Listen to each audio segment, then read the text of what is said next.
No, I'll be alright. I'll just ad lib. Okay, carry on with it. Cool. So anyone that's owned an old synthesizer may have had the problem at some point in time to tune it and scale it.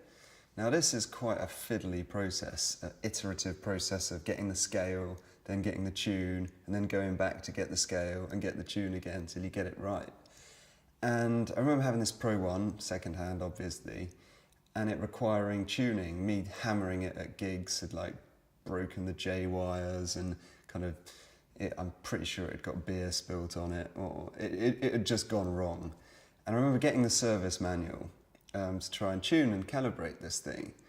And I remember opening the box of this. Now anyone that's opened a Pro 1 and had a look inside will be greeted by this amazing sight, which is the circuit boards are covered in kind of Buddhas and magic mushrooms and almost like tagged insignia. It was amazing. It blew my mind. I mean, obviously it wasn't, but opening this thing and looking inside, I thought that it was for me.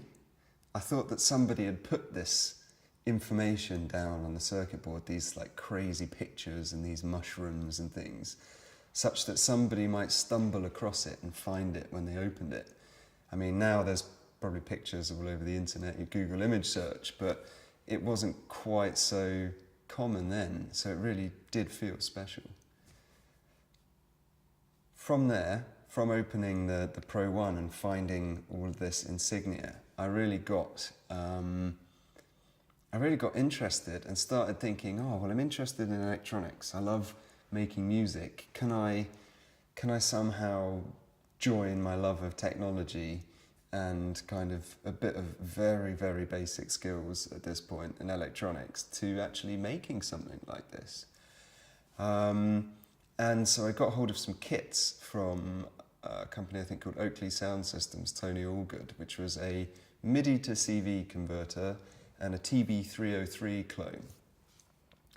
And I remember getting really excited, getting all the components to build these things, and my dad helping me order the bits through the university, and building this thing. And did it work? No, nothing worked. I was frustrated, I was angry. There was nothing wrong with the kits and the instructions were fine, but I simply didn't understand what I was doing. And when it didn't work because I'd rushed it or I'd used bad tools or I hadn't paid attention, I had no way of fixing it because I simply didn't understand. And it would take a long time before, you know, I could ever build anything close to that, even from a kit form.